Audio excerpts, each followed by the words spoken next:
Namo tassa bhagavato arahato sama sambuddhassa. Namo tassa bhagavato arahato sama sambuddhassa. Namo tassa bhagavato arahato sama sambuddhassa. So, hopefully you all understand what is Namo tassa bhagavato arahato sama sambuddhassa. So, okay, so we take refuge in the enlightened, in the arhat, in the sama sambuddhas. So, Buddha is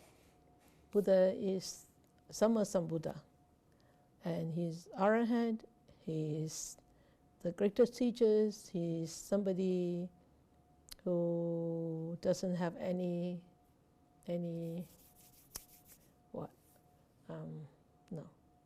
who surpass everybody, who surpass everything and everybody, all the teachings.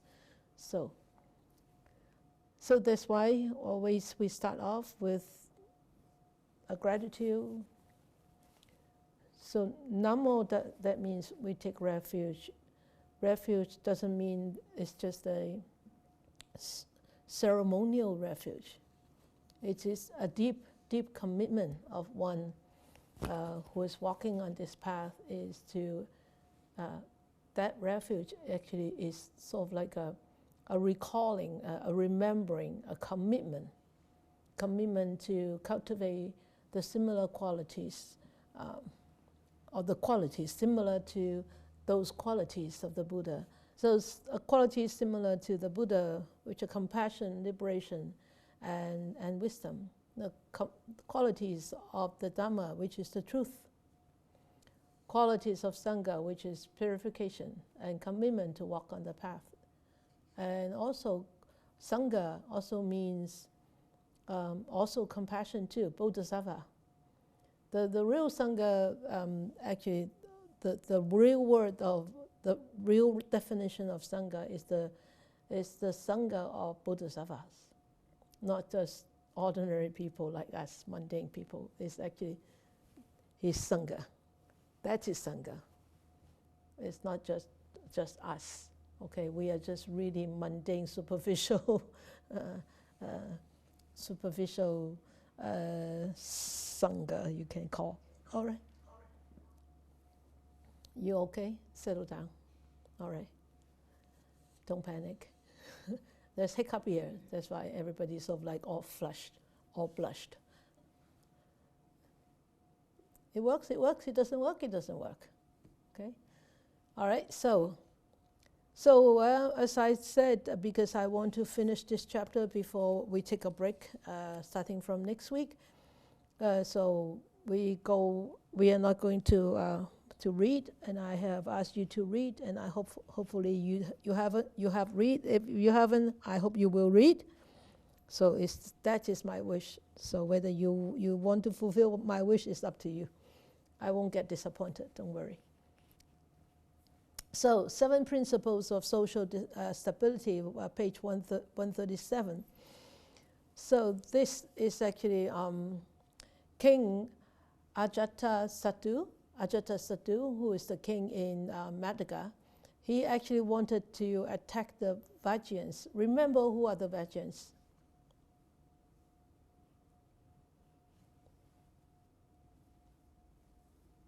You can't remember. Catherine, remember. Catherine. Who are the Vajrayans, Catherine? Yes? Citizen of Vishali. Yeah, Vaisali, the citizen of Vishali, where the Buddha taught the Ratana Sutta. Yeah, the Ratana Sutta. Good. Thank you. That's great. Very good. So, Vaisali, okay? So, and the king, Ajatasattu, actually wanted to attack the Vajrayans and wanted to actually take up the kingdom. But before he wanted to strike, he wanted to go to strike, he actually thought, I can easily take them over. Even though they are very powerful, I will cut them off and destroy them. And I will bring them to ruin and destructions. But he did not right away go and actually declare a war or go and kill these Vajrayans. Instead, he asked his chief minister, a Brahmin, Vasakara. He said, you go to the Blessed One. So that's page 137. He said, you go to see the Blessed One, that means the Buddha. You go and see him and worship him with your head to his feet in my name. Okay, so respect, paying respect. Visit and respect. And ask him if he is free from sickness or disease. You don't just jump in, when you go to visit people, you don't just jump into asking whatever you want. You pay respect first, especially to your teacher. And Buddha in those days are very well respected. So and so that's the respect they always show, is worship him with your head to his feet. So remember, what does that mean? Why do you have to worship him with your head to his feet? Nobody remember. I have talked about that many times, and don't say that I haven't told you. Catherine again? Okay, Catherine again. Catherine, unmute. Okay, there you go. You unmute yourself, Catherine.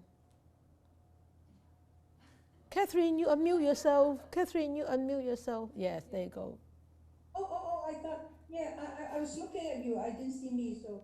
You didn't see yourself. Okay. What?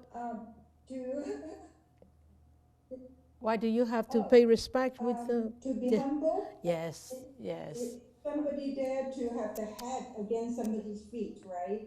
Exactly. And then respecting Buddha. Yeah. Because he's the wisdom and... The wise one. Yeah. Yes, very good. Yeah, so we allow our body to go down, all the way down, and allow our head to touch his feet, because the feet are used for walking. And the feet are considered to be very dirty when you walk, but you don't mind. You go and pay respect with this tremendous, extreme respect, because he is worthwhile. He's, remember, one of the 10 names of the Buddha, Yin Gong. Yin Gong. That means it's worthwhile to receive offerings. This respect is an offering also, okay? A physical offering. Like a physical it's a physical offering. Okay, so he said, so you go and pay respect first, and then could you please ask him if he is free from sickness or illness, if he is living at ease, vigorously and comfortably, and then ask the question, and then ask the question. Ask what kind of question? He said, well. I didn't write it out. He said, well, I wish to strike the Vajrayans, bring them to ruin and destruction. And whatever the Blessed One declares to you, whatever the Buddha actually reply you, report that faithfully back to me. Because the Tathagata, the Buddha never lie. Okay, so the Vasakara actually went and then did whatever Ajatasattu asked him to do. He paid respect and asked the Buddha, and the Buddha. Ananda was standing behind the Buddha, fanning him, like what is very hot today here. So like in the old days, very hot. So Ananda, being the attendant monk, always fanning the Buddha from the back. And he said, and so the Brahmin, the minister, asked a question to the Buddha, and the Buddha actually directed the reply to Ananda, and asked him, Ananda, have you heard that the Vajrayans hold regular and frequent assemblies? And Ananda replied, I have heard, Venerable Sir, that they do hold regular and frequent assemblies. And how do you understand the Buddha asked, what does the Buddha mean by assemblies? Gathering of people. Could it be a gathering of people to do harmful things? Like protest and conspiracy? No. Wholesome. Yeah, wholesome. And then Ananda, and the Buddha said, as long as the Vajrayans hold regular and frequent assemblies, they may be expected to prosper and not decline. So that's the first reply that the Buddha gave to Ananda. He didn't actually give that to the Brahmin directly. He gave the answer to Ananda. And then he further asked Ananda, so have you heard that the Vajrayans meet in harmony and back up and break up in harmony and carry on their business in harmony? So the Buddha asked Ananda this three things, that how do the Vajrayans meet? How do they break up? Or how do they split up? Or how do they carry on with their business? So what kind of attitude is the harmonious attitude, is a harmonious relationship? Whether it's gathered together, whether it's break up, whether it's working in business, it's always in harmony. Not like nowadays, right? People break up, people fight. Huh? People gather together, people fight. And people do business together, people fight. And they try to cheat and mistrust the other. So the Buddha asked Ananda, what did they do when they meet? Do they meet in harmony, break up in harmony, carrying on their business in harmony? And Ananda said, yes, they do. And then the Buddha further asked questions to Ananda. And then, well, do they take whatever that is not authorized, or do they not take anything that is not authorized? Okay, and then the Ananda replied, of course, I have heard that, Venerable Sir. So whatever questions that the Buddha asked, Ananda always replied in that positive way. Okay? So then the fourth question the Buddha asked, so have you heard that they honor, respect, revere, and salute the elders among them, and consider them worth listening to? And of course, Ananda would reply, yes, they honor, they respect, they revere, they salute the elders among them, and consider them worth listening to because they are more experienced than them. So like this one is like in our Chinese sayings, is if we have an elder in the family, we have a gem in the family. We have a jewel. And there is also another saying in Chinese is an elder in the family is 食鹽多過你食米啊. The salt that they have taken is more than the rice that you have taken. Do you understand that?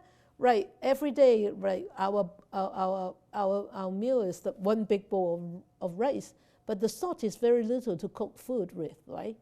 So it means that their experience is way much more than ours. Even 食鹽多過你食米. So the amount of salt they have taken is way more than the amount of rice that you have taken.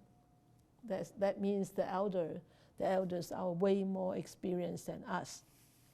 食鹽多過你食米. So, and then the fifth one, he said, they do not forcibly abduct others' wives and daughters to compel them to live with them. I guess that happens in the old days, but it still happens nowadays. It still happens nowadays. Famous. Well, not famous, but there are many such incidents that happen in the States, right? People abducted children, people abducted other wives, or people abducted other wives, or their own wife, or they abducted or abused children, or teenagers for a long time. Remember a few years ago, they found a family like a brick house. How many children? 8 children? 12? Something like that. 12, I think. It was just 3 or 4 years ago, right? Yeah. So abducted. Do they? No, they don't. So the Vajrayans don't do this. Okay? And then he kept asking, so do they honor, respect, revere, and salute the Vajrayan shrines at home and abroad? And Ananda said, of course they do. I have seen that, sir. I have seen that, the Buddha. So the Buddha said, always, after all these questions, and then the 7th question is, prosper provisions is made for the safety of arahants. That means, do they offer? Do they support? Do they offer alms to the Sangha, to the monks, to the monastics, and to the arahants, of course, those liberated monks and nuns, bhikkhunis. And then, so when they come to take alms, or when they need a place to actually stay, it's very taut.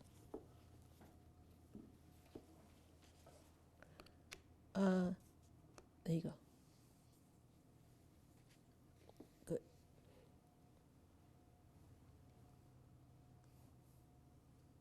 Oops. So if they come for alms, or if they want a place to stay, do they provide that to them? They do. They do. So the Buddha replied the Buddha asked these 7 questions, and Ananda replied.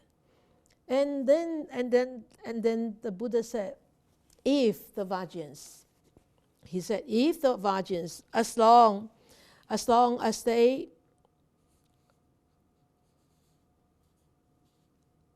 as they provide provisions, as long as they honor, as long as they respect, and these Vajrayans, they will be expected to prosper and not decline. So the Buddha talked about these 7 principles for stability. And we can see from these 7 principles of stability we can see the first one is really respect, isn't it? Respect. And also respect is like from in every one of these. In every one of these. And also the second thing about these 7 principles is, what do you see from these 7 principles? Besides the respect?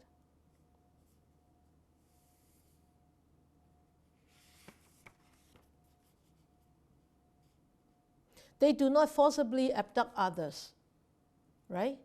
So, morality, right?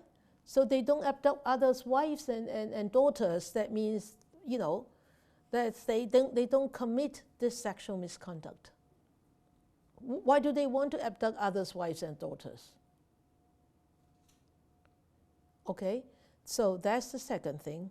Morality, and also morality also when Buddhists, and also carry on their business in harmony. How do you carry on business in harmony if you're not trustworthy?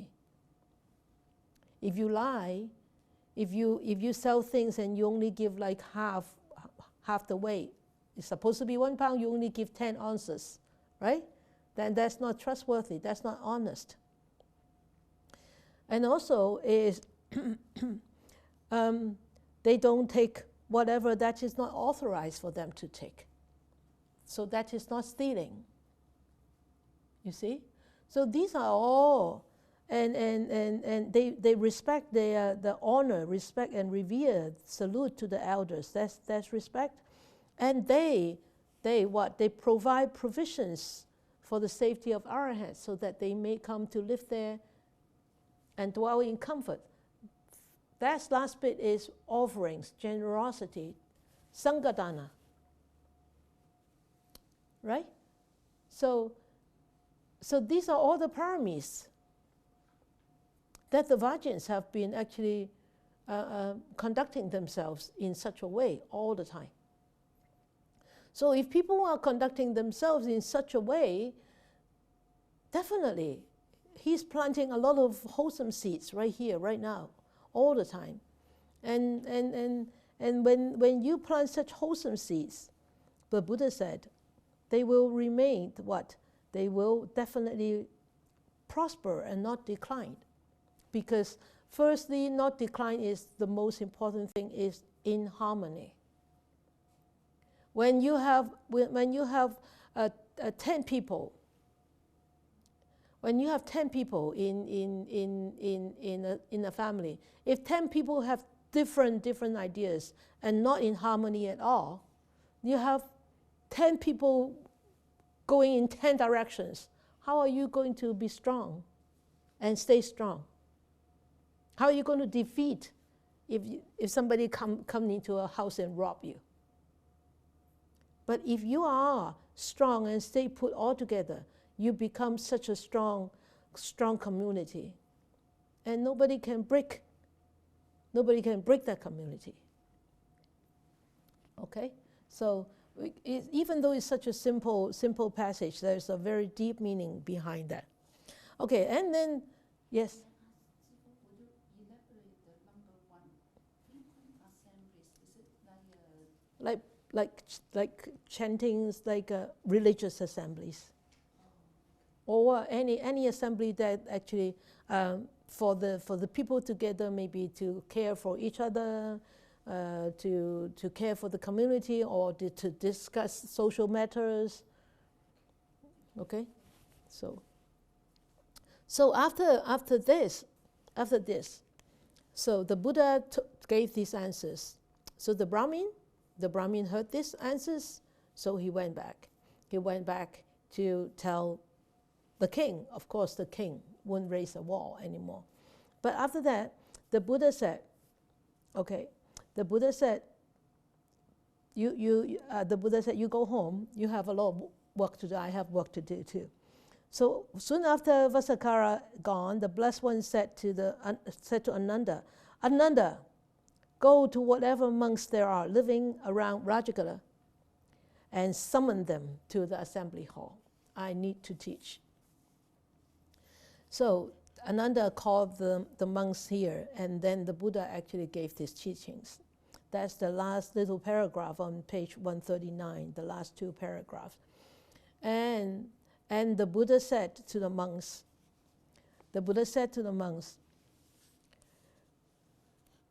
he said, as long as the monks hold regular and frequent assemblies, they may be expected to prosper and not decline. Frequent assemblies.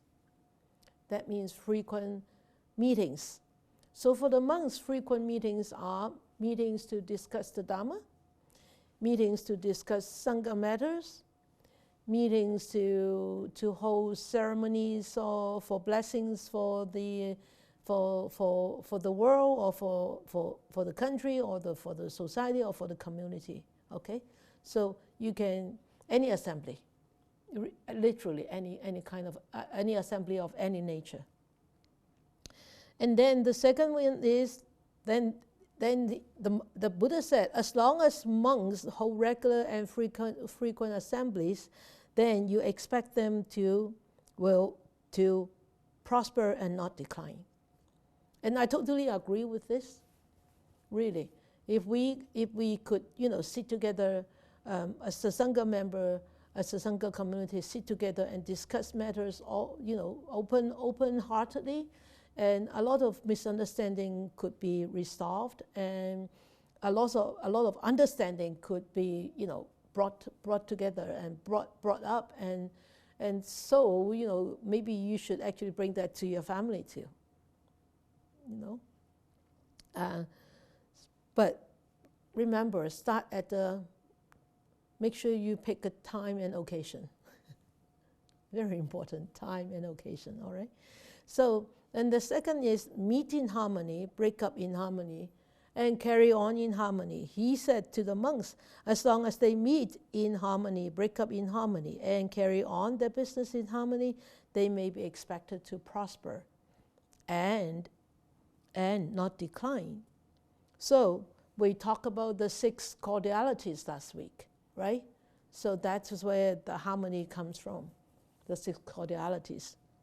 And then the third one is, as long as they do not authorize which has not been authorized already, and do not abolish what has been authorized. So, for example, I didn't elaborate on this. The second part is, the first thing is, do not authorize what has not been authorized, and do not abolish what has been authorized. So, I could give an example here is something that has been authorized. That means, or I can raise this example, is the Buddha has given us a lot of precepts, has passed on a lot of precepts. Those has been authorized by the Buddha. And we should not abolish them. And for those which have not been authorized, and we should not authorize. But here you have to be very careful though. Have to be very careful, because the Buddha has said also in the Vijnana, he said, even though when you are living in a community or even in a country where some of the laws and orders I did not actually authorize, or I did not include in your Vijnana, in your precepts, but those will become my precepts. You understand? You don't. For example, taking Polam's fruits before offering, or taking Polam's fruits or vegetables before offering to the triple gem. Is it authorized or is it unauthorized? If you just come to Polam, you probably don't know, right? I remember how many years ago, 20 years ago, 20 more years ago, 23 years ago, I have a Polish lady who came from the East Coast, and she loves farming. She loves kohlrabi. And in the old garden, she grew big kohlrabi, and she loves to eat it raw. And we didn't know that she was eating it outside. And one day I said, where are the kohlrabis? She said, I ate them. I said, what? You ate them? And she said, yeah, I grew it, so I ate them. She grew it here and she ate them. She think, because she didn't know. That is one rule that she didn't know is, this is the Sangha land. I mean, this is a triple gem land. This is a monastic land. And anything that is grown here has to be offered to the triple gem first, the Buddha, the Dhamma, and the Sangha, before you can eat it. I won't just pick fruits from the tree before I offer to the Buddha and Buddha Sangha. And she was so upset. I said, no, you can't. You have to offer first. She said, but I grew it. I said, yeah, you grow it, but you use Polam's water, you use Polam's dirt, you use Polam time, you use Polam's air. Everything around it is the Sangha, is a monastic. And you are here as a novice to learn about these things.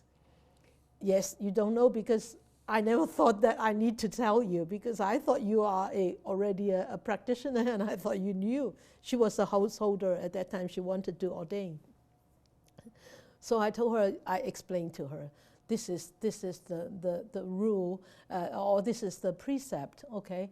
If you have taken what is not given to you on the Dhamma land, this is supposed to be considered as stealing.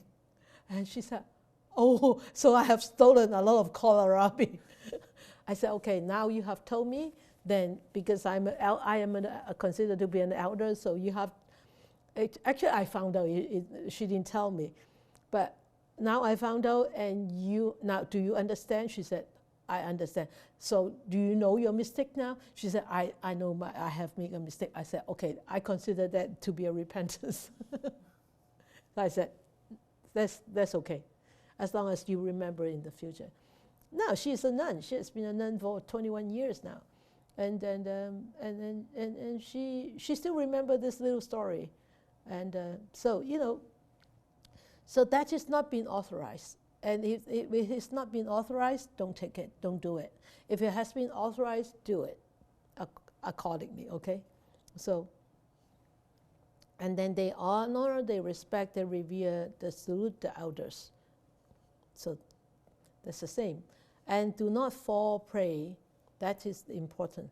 Do not fall prey to the craving that leads to rebirth. This is the important part, is don't fall into that craving that leads you to going into samsara, samsara, samsara, samsara, samsara. Okay, and you can see here the Buddha has already told us what leads to samsara. Craving. Nothing but craving. Everything after that actually starts from craving. Because you crave, you don't get, then you start to get angry. You start to get irritated.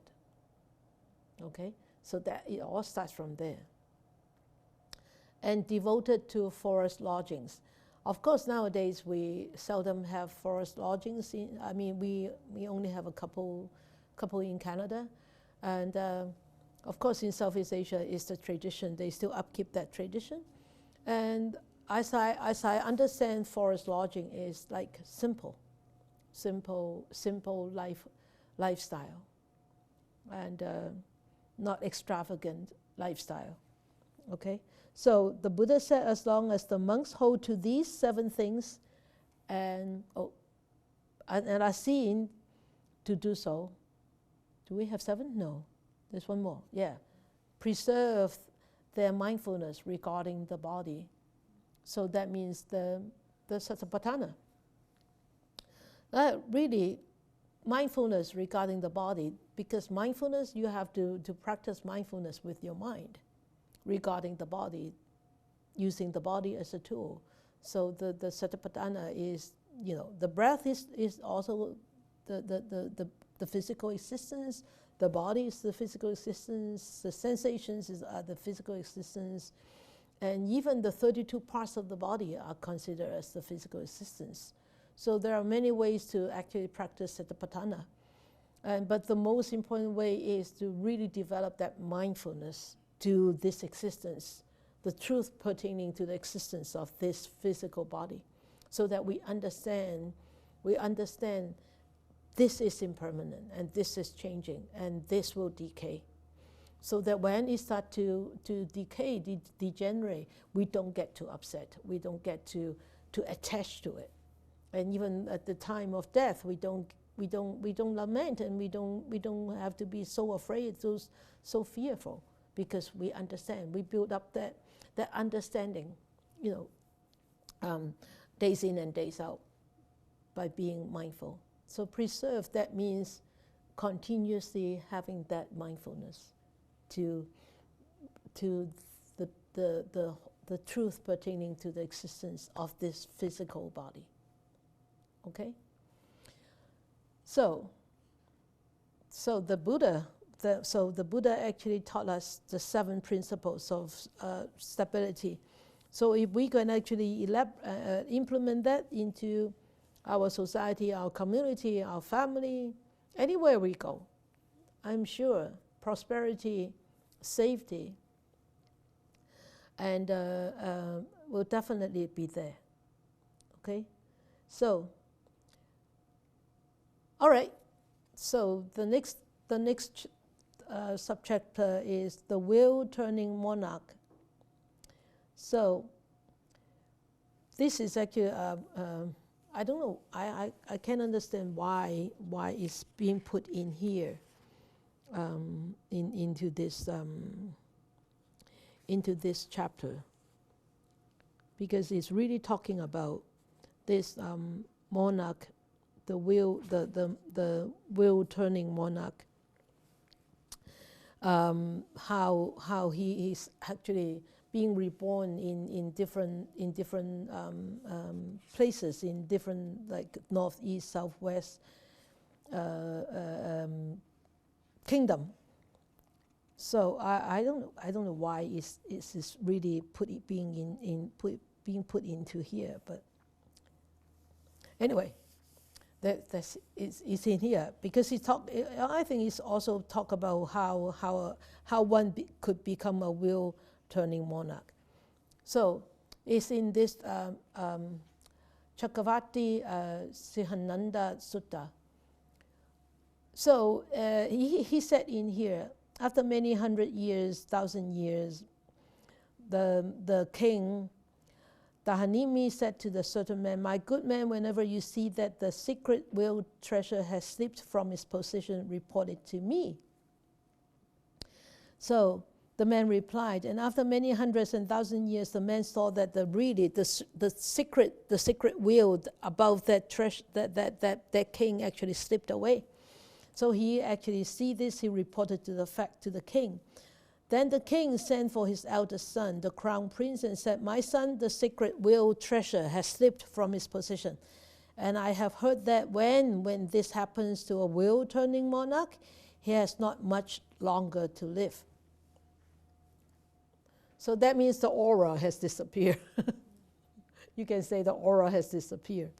And so he said, "I have had my fill of human pleasures. Now is the time to seek heavenly pleasures. You, my son, take over control of this land. I will shave off my hair and beard, put on ochre robes, and go forth from the householder life into homelessness." And then he did. He made his oldest son to become a king, and he went off into homelessness. After 7 days, and 7 days after this royal sage have gone forth, the secret wheel treasure vanished, completely vanished. Then a certain man came to the consecrated Katiya king and said, "Sir, do you know? You should know that the secret wheel treasure has disappeared."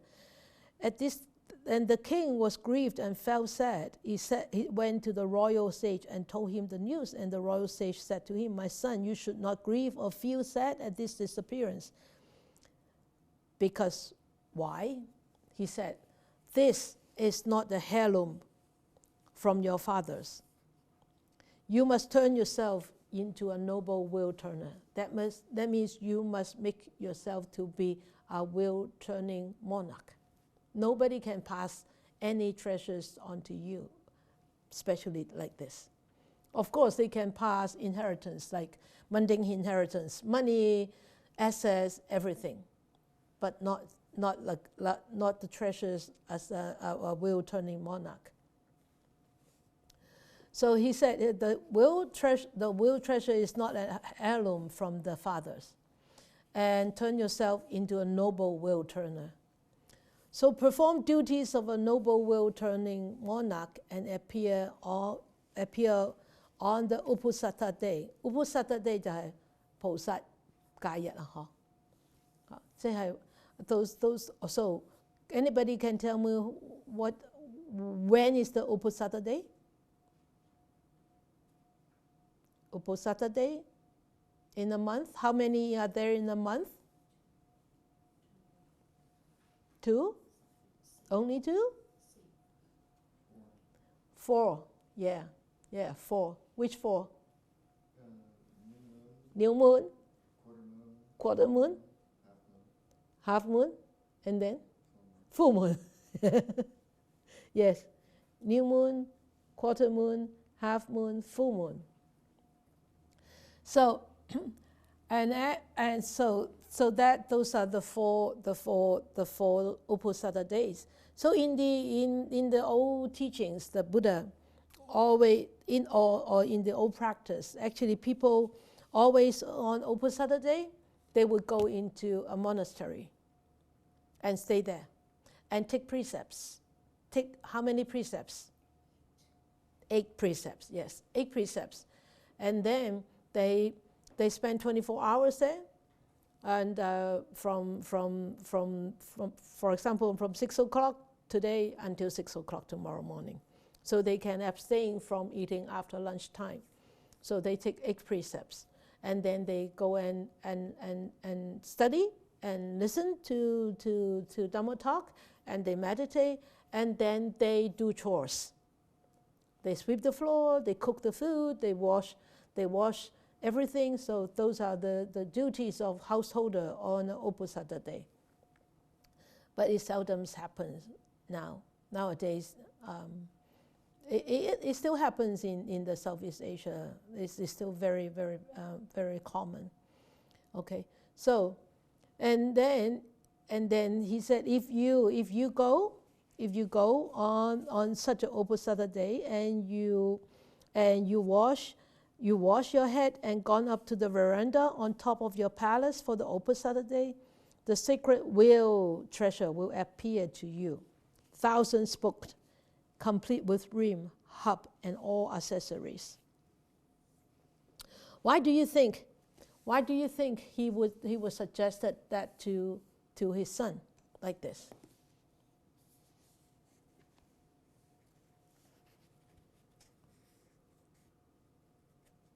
No? Nobody knows? Everybody was so quiet. Nobody knows? No? So why would it will appear again?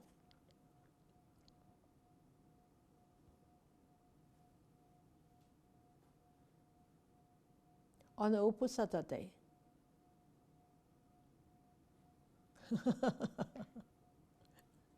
Because why?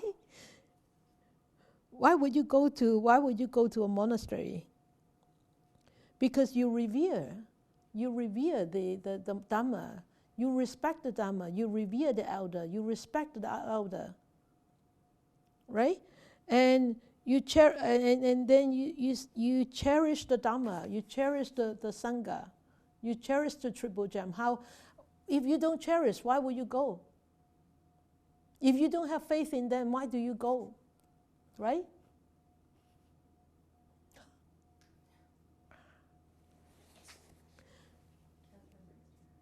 Catherine raised her hand. You have something to say, Catherine? Unmute yourself. Yeah, I was just trying with this answer. You know why the king bring this up to his son? Maybe he want his son to be a wheel-turning monarch in future. Yeah. Possess this quality.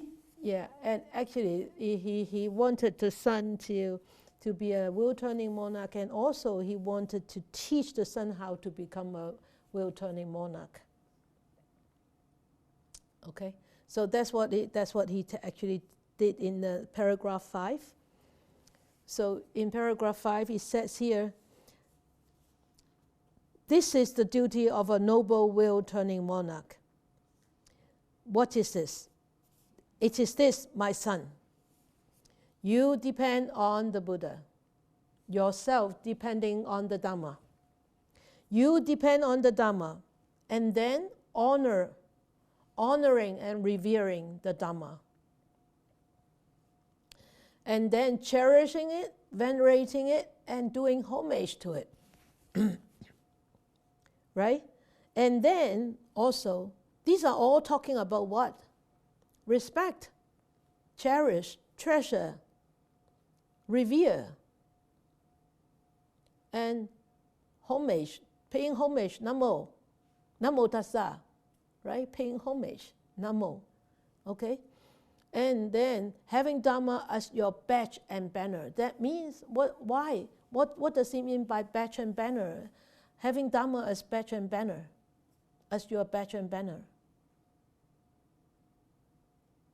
How do you understand this? You wear a badge here. You proclaim to everybody that you are a Dhamma practitioner. You live abiding by the Dhamma. And what is the banner? The banners are over you, so same thing. Exactly, exactly. Proclamation that I live by the Dhamma. And this is my motto, isn't it? Right? So like we put a little Canadian flag.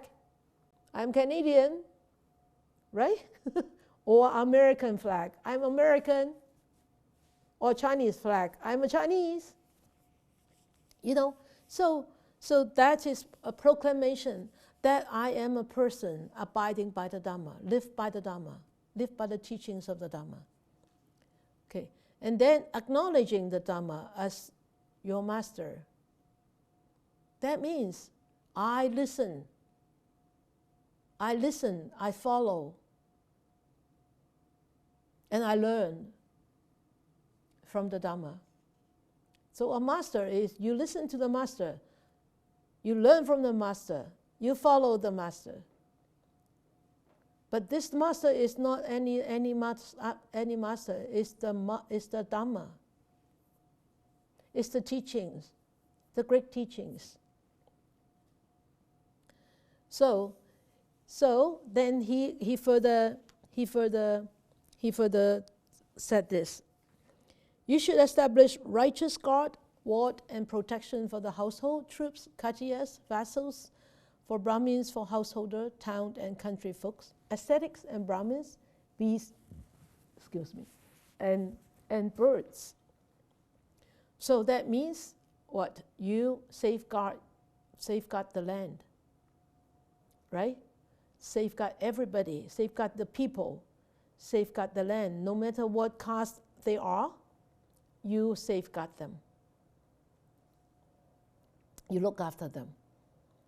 And you safeguard them not by unrighteous means, but by righteous means. Righteous guard. Okay? And then let no crime prevail in the kingdom. Let no crime prevail in the kingdom. When I see this, it's actually dawned on me. Nowadays, it seems that so many head people or head persons in the country actually promote crimes in the kingdom, rather than let no crime prevail in the kingdom. It's so strange. People are really going backward. Really. So it's really strange. So that's why I really applaud, or I really appreciate what the Buddha has taught us is morality, the precepts, the morality. And because having morality, having such a high moral standards, and if in a community or in a kingdom or in a land with such a high moral standards, you don't need to guard anything. You sleep with open doors. I remember in the 70s when I was studying in the East Coast, we always slept with open doors. We never locked our doors. We never locked our windows. We never put bars on the windows.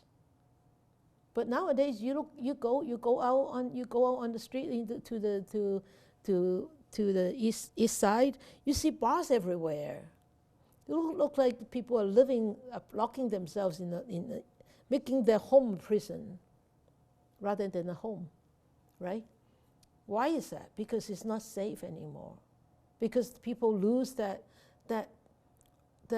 earning for morality. They lose that urge to actually to be moral. And they don't teach them at school. Do they still teach them at school?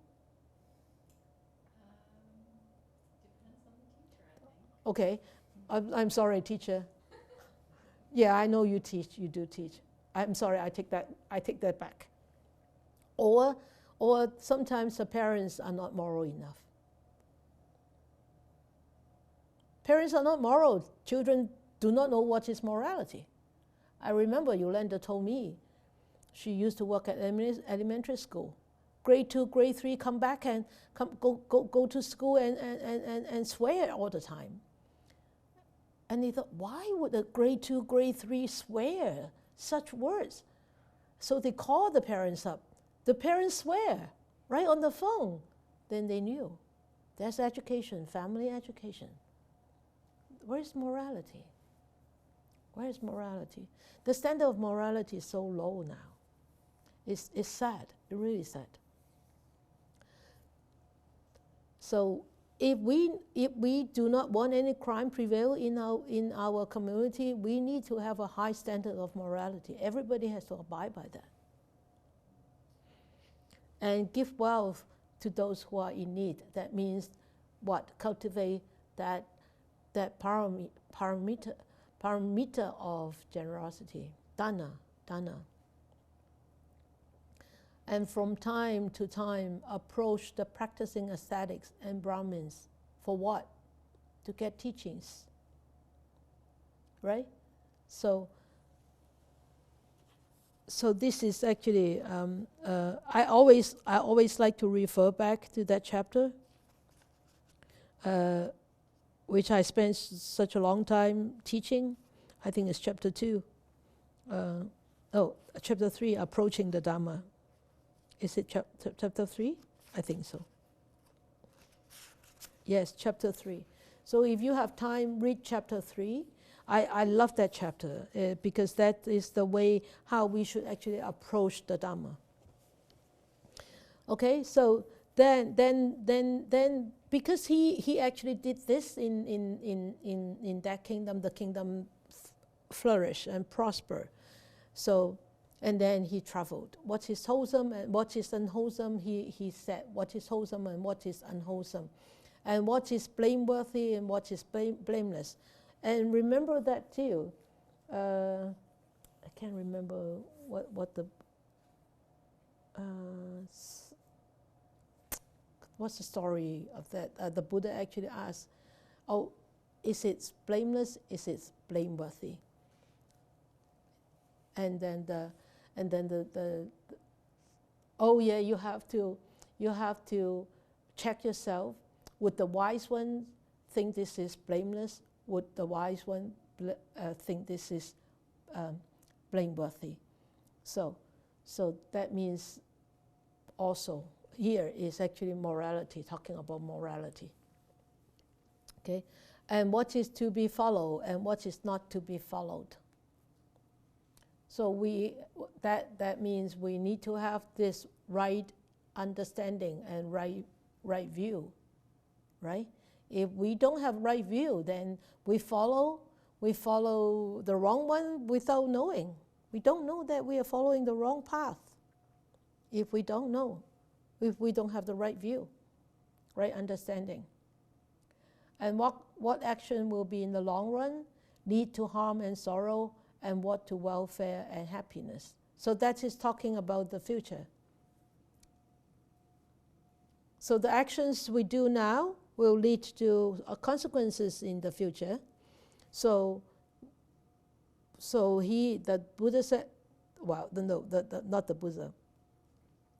The monarch said to his son, he said, you go and make sure you check yourself whether in the long run your actions will lead to sorrow or lamentation, or will lead to happiness and welfare. You have to check it out yourself all the time. And having listened, you should avoid what is unwholesome and do what is wholesome. Haven't listened. but we have listened a lot. We have heard a lot, but still we do perform unwholesome because we lack of a very strong mindfulness, and our old habits are so strong that overcome us all the time. So, and after this, he rise from his feet. He rise from his seat, covering one shoulder with his robe. The king took a gold vessel in his left hand, sprinkled the wheel with his right hand, and said, "May the noble wheel treasure return, and may the noble wheel treasure conquer." So if one abides by all these, continuous abiding, you will one day will be a monarch, wheel-turning monarch, 轉輪聖王. But it will be a long, long time. Okay, and here he says, then the wheel turned south, the wheel turned west, the wheel turned north. So, and then the people in the different kingdoms said to the king, "We are yours, Majesty, rule us." The king said no. No, the king said to them, "No, this is how you should be ruled. Do not take life, do not take what is not given, do not commit sexual misconduct, do not tell lies, do not drink intoxicants, enjoy your possessions as before. I don't rule you, I don't take away all your possessions, but please rule yourself according to this." So that means we are what? Self-discipline. And those, he said, those here, after he said this, those who had opposed him in the eastern region became his subjects. And those who have opposed him in the southern regions became his subjects. And I remember in one of the story about this wheel-turning monarch is actually after this kingdom, he traveled to the next kingdom, he traveled to next to next region and to the next region, and each region he actually taught the same. So he spread all these words to the different regions, the south, east, west, north regions, all these words. And then he said, having conquered the lands from sea to sea, returned to the royal capital and stopped before the king's palace as he was trying a case, as if to adorn the royal palace. This is a very, I think it's a very abstract passage to me. You need a lot of imagination to imagine the wheel-turning monarch presenting himself in such a way.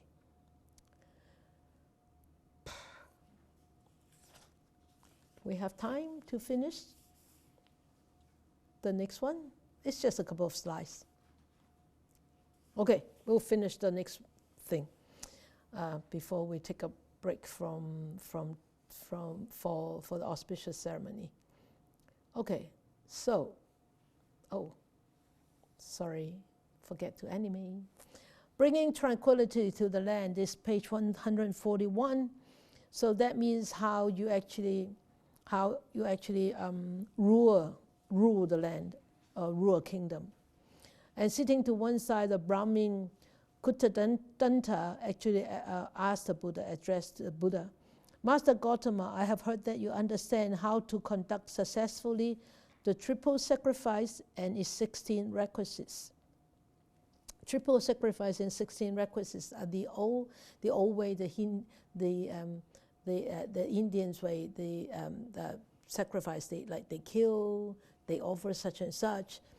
So now I do not understand all this, but I want to make a big sacrifice. It would be good if you could tell me what to sacrifice. So the Buddha said, listen, pay proper attention.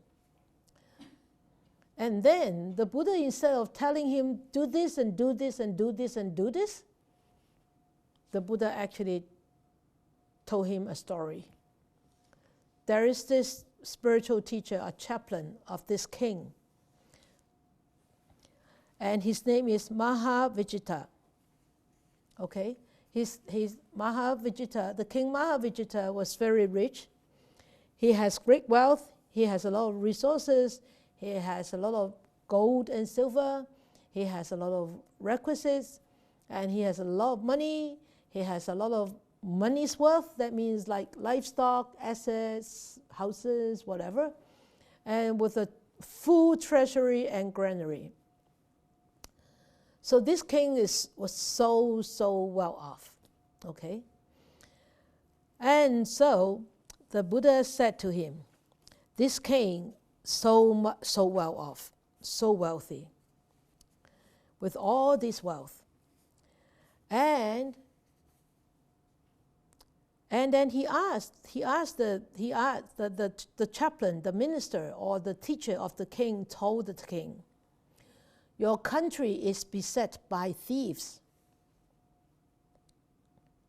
So your country has a lot of thieves, robbers, and it is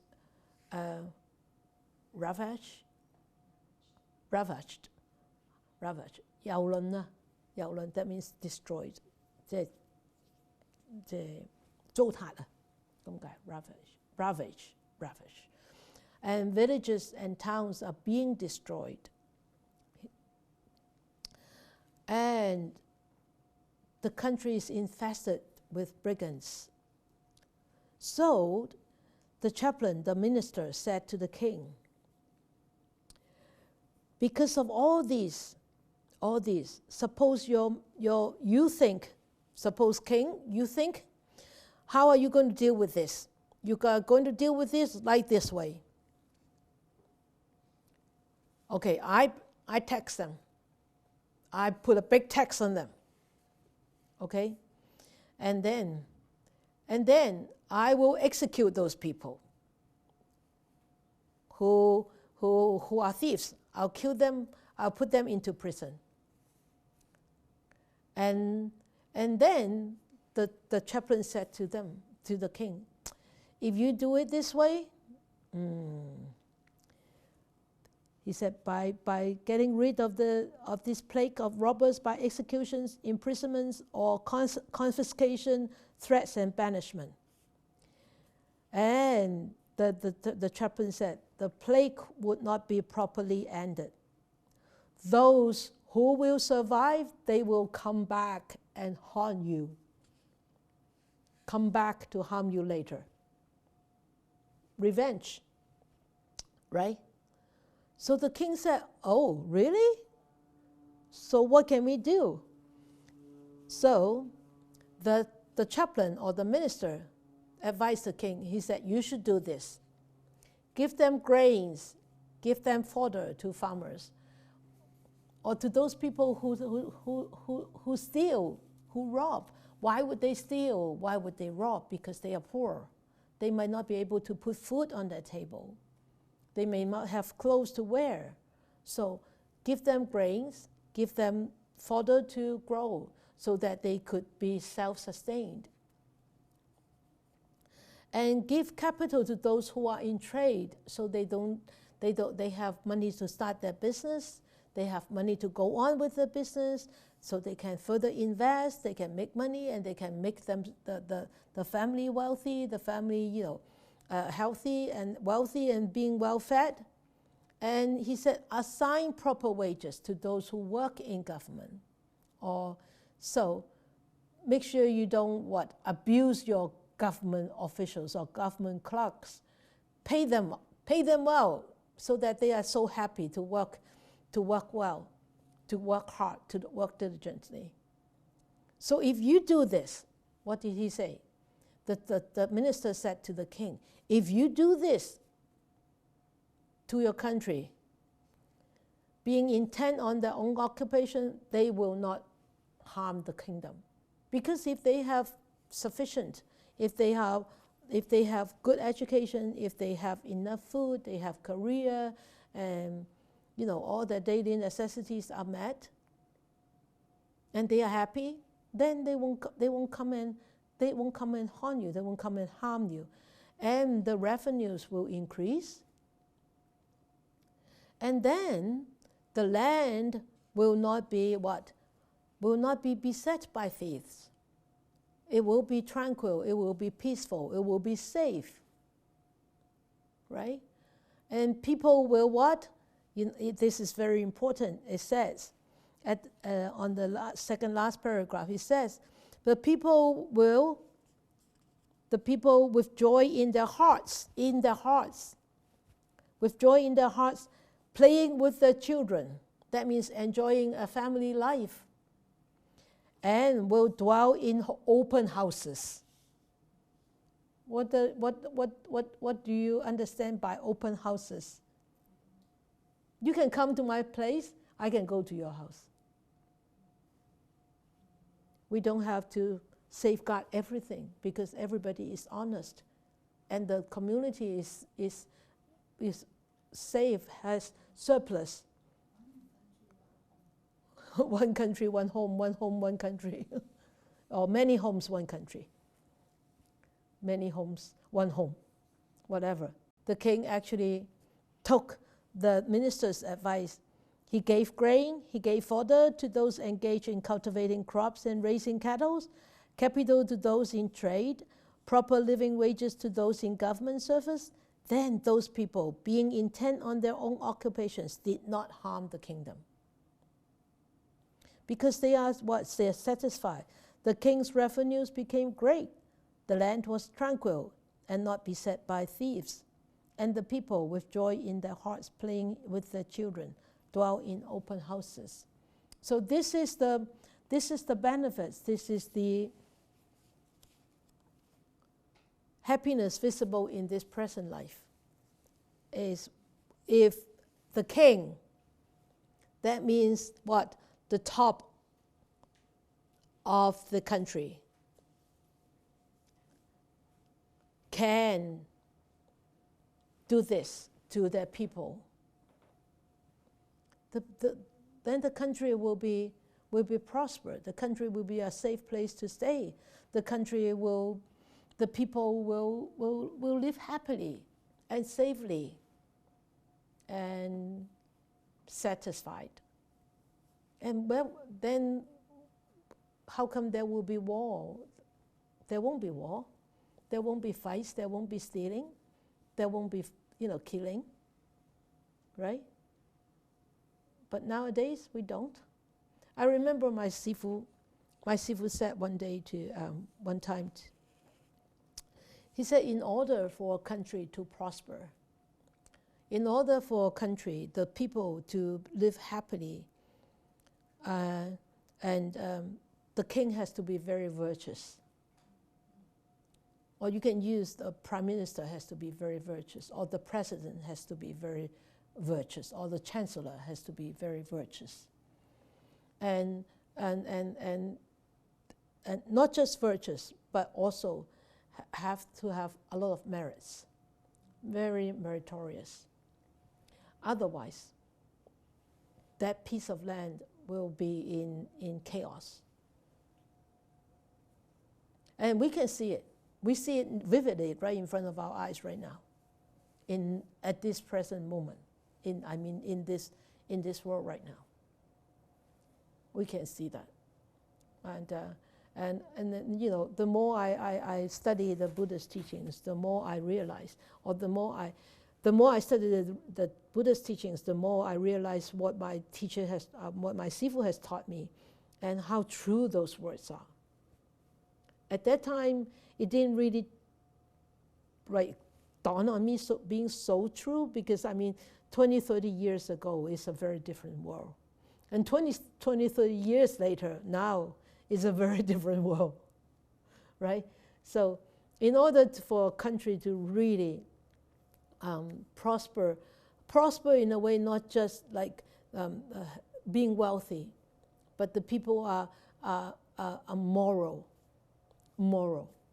and people are supporting, are helpful to each other, compassionate, and wise, and you need to have a very, very virtuous leader, like a wheel-turning monarch sitting up there,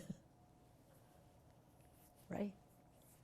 So I have a little reflections of for you to think about after we have studied this chapter. So there are actually these in this chapter, there are a few things that actually was taught in this chapter. Upholding the Dhamma in society, and then upholding the Dhamma in the family. And then is the present welfare is talking about right livelihood, proper use of wealth, a family man's and a family woman, their duties of a family man's and woman. And then the community, the 6 cordialities. And then the 7 principles, the purification is for all forecast. And then the 7 principles of social stability, and then bringing tranquility to the land. So we have studied in this chapter all these. And of course, I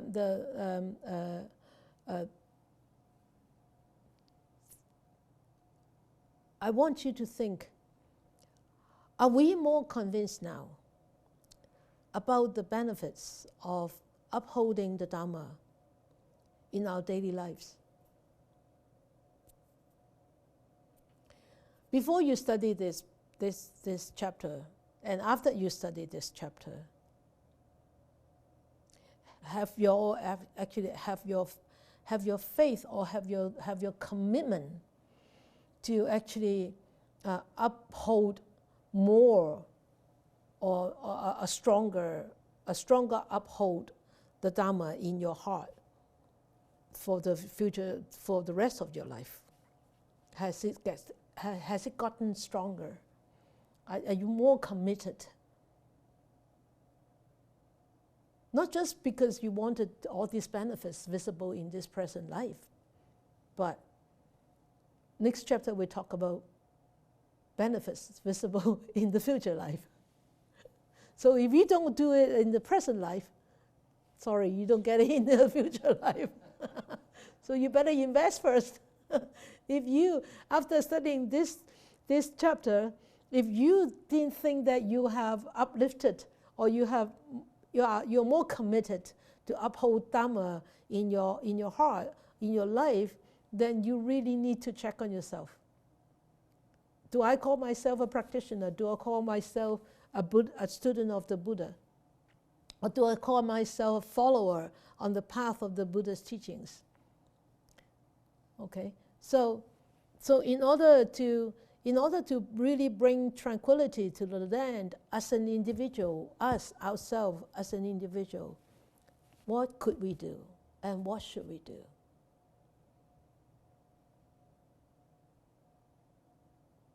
Think about that. I want you to reflect on these two questions. Sorry, I didn't put out the questions on the PowerPoint. The first question is, after studying this chapter, are you more convinced about the benefits of upholding the Dhamma? And after studying this chapter, are you willing to commit more to uphold this Dhamma in your daily life? That's the first question, a first reflection. The second reflection is, in order to bring tranquility to the land or to the community or to the society, and as an individual, us ourselves as an individual, what could we do and what should we do? Okay. Dedication of merits.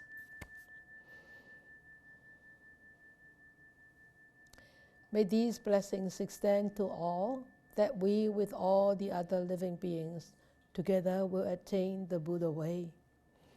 May we wish more and more people will encounter the Buddha's words, the wise words, study them, understand them, practice them, implement them into their lives, and live a happy and free life, and be peaceful and be well.